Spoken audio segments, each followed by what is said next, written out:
Ever since its inception, Brexit has been a very dishonest and divisive reality. David Cameron's government allowed a referendum to be unleashed on us as an advisory reality, but then decided to tell the country that they would deliver the result that the people decided. 3 years ago, I committed to the British people that I would renegotiate our position in the European Union and hold an in-out referendum. Now I am delivering on that commitment. You will decide, and whatever your decision, I will do my best to deliver it. On Monday, I will commence the process set out under our Referendum Act, and I will go to Parliament and propose that the British people decide our future in Europe through an in-out referendum on Thursday, the 23rd of June. The choice is in your hands.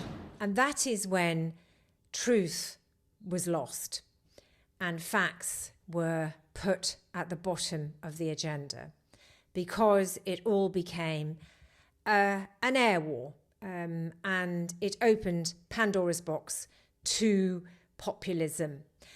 Pushing this referendum as being the people versus the politicians. So the more the establishment club together, the better. This is about ordinary folk making up their minds, and I don't think...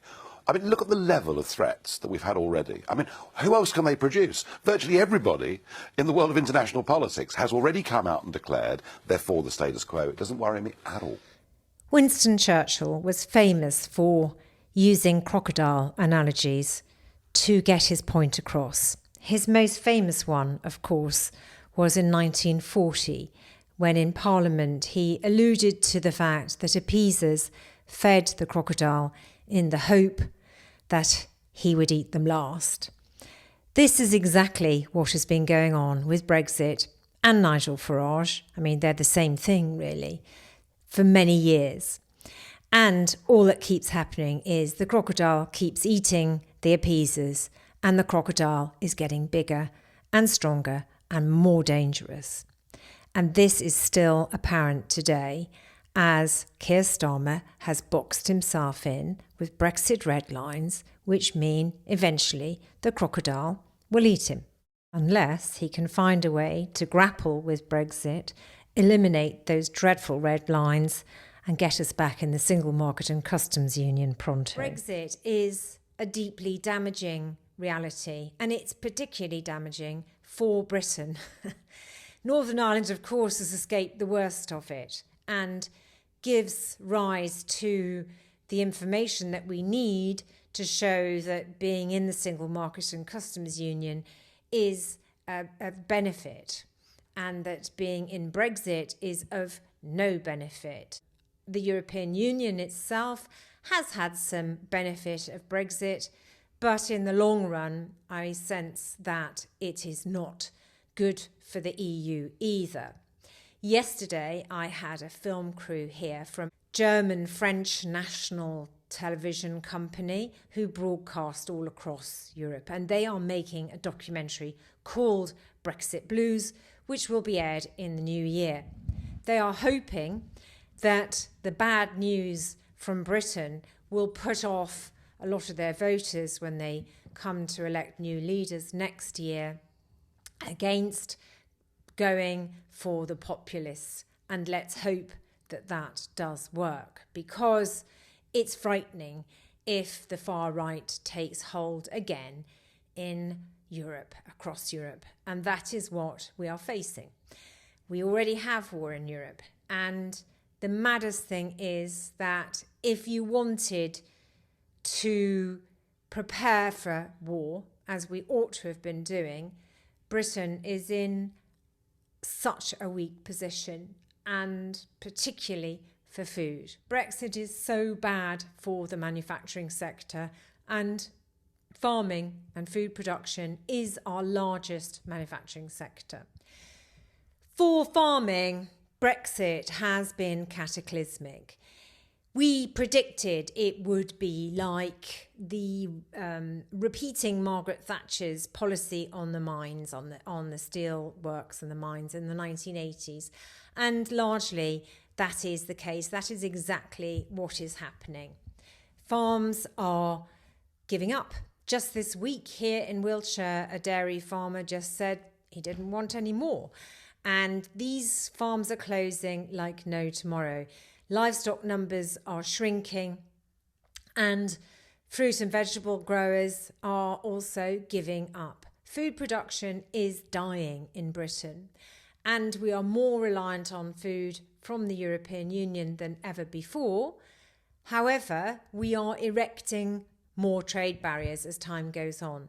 None of this makes any sense. Examining how we ended up where we are actually could take hours of time. And I suppose the only thing that we need to try and focus on is how do we get out of this mess? And really what we need is an opposition to this current new government to be calling to really do something fast about getting rid of the Brexit restraints on our economy and our citizens and our security. Keir Starmer's warm words about wanting a reset with the EU are not at the moment matched by his actions. The new government has confirmed that accession to CPTPP will continue, and they have not given notice on the worst trade deals in history, despite claims that they would do this. They have legislated in the King's Speech to align to EU regulations. However, it's hard to imagine how that is going to play out with the pull of the Trans-Pacific Partnership and the harmonisation of regulations.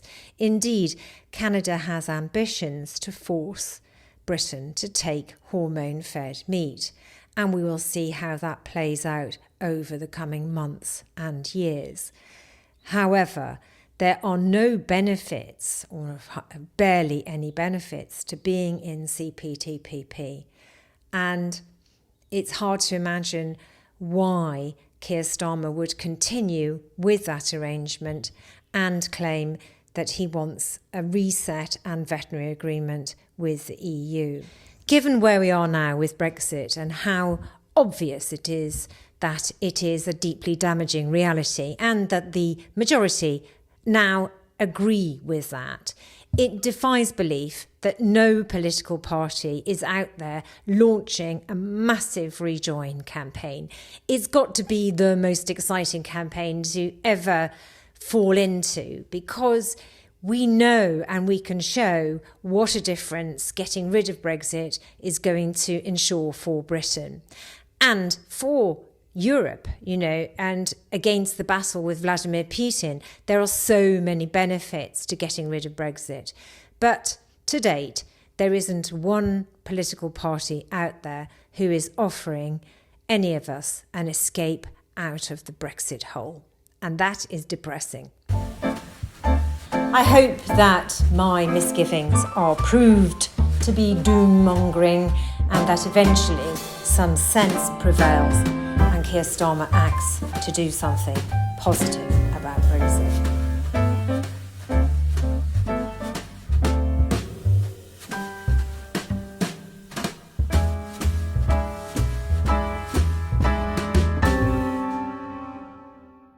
Referendum, we face a time of great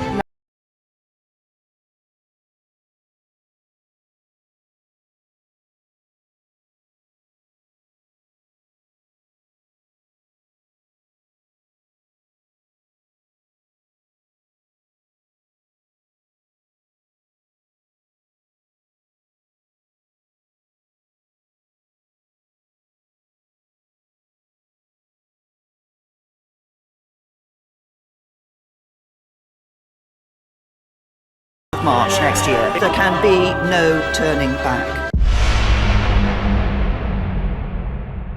We will now not leave on time with the deal on the 29th of March.